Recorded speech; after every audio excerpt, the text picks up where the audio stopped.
The questions we're asking today is what is the bad news in Indian country, but then again, to counter that, what is the good news? There are numerous examples of bad news in a transition to good news within the department. And one of those areas that I'm particularly responsible for is called the land buyback program.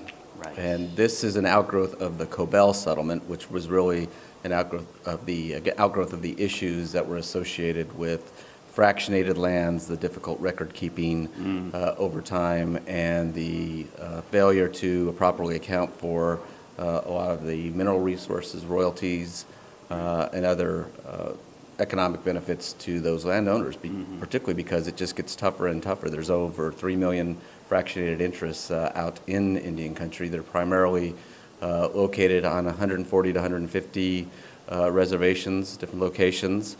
So this has been an ongoing issue for a long time.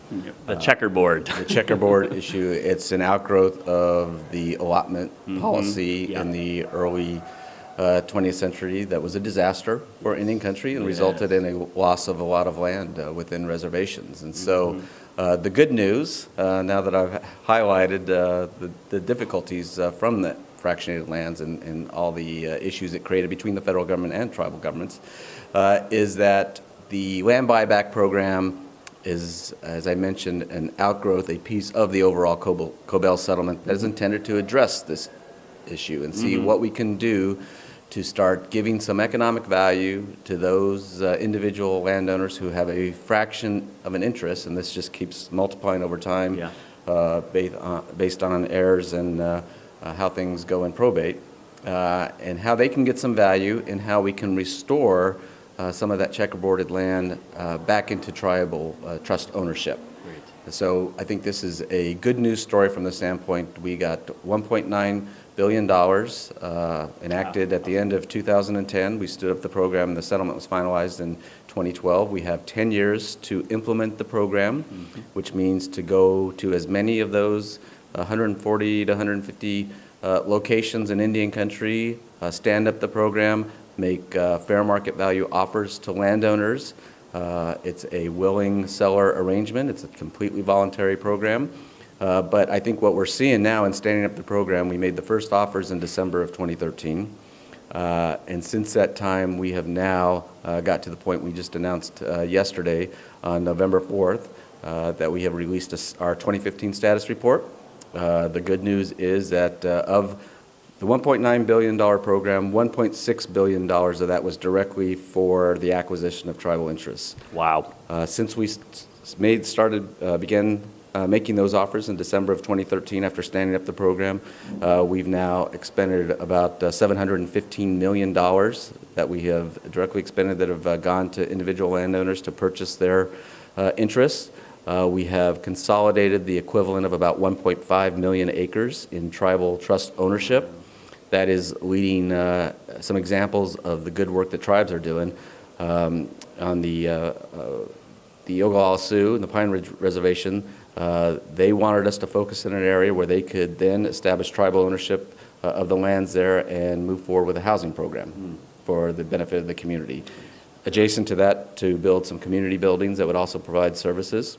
The Umatilla tribe in Oregon has focused on really the need to expand their tribal cemetery. A very committed effort by the tribe, and the buyback program has helped facilitate that. Gila River Indian Community wanted to focus on a utility corridor so that they could get some economic return as well as serve some electricity needs within the reservation. And the Crow Reservation, of course, they've had a very large water rights settlement, which is going to provide for the construction of a drinking water project. They're going to locate the community water treatment plant on lands that have been consolidated. So those are some examples where I think the tribes are realizing a benefit that they can then use the program to serve the needs of the community. Of course, those individual landowners that finally get some economic return and value for these small fractionated interests, they're happy. They went through the process of understanding what it is that we thought the fair market value of those tracts were, and agreed at the end of the day, based on all the available information, that they wanted to sell those interests. That's just great. Great. That just sounds like a lot of good news. That's really good to hear. It's a lot of good news. We are feeling confident now that we will be able to make full use of the program, but I think of the success of the program overall yields the question, what's next? That's right. This is still, we will make great progress. We will acquire a lot of interest. We will consolidate land and tribal ownership, and there's still a lot more out there after we implement the programs. So Absolutely. the good news also, to build upon that, is I think there's a good discussion going on next of, there needs to be a next steps after this 10-year implementation period of the buyback program. So there's interest certainly within the administration. There's good bipartisan discussions going on. So we will do what we can to try and push those discussions forward too. In the last, I think Secretary Jewell identified 441 days that we have in this administration. Yep. So we're gonna run through the tape, as they say. Exactly. Yeah, exactly. All right. Well, onward and upward. Thanks, Mr. Connor. Appreciate it very much. Thank you very much. Thanks.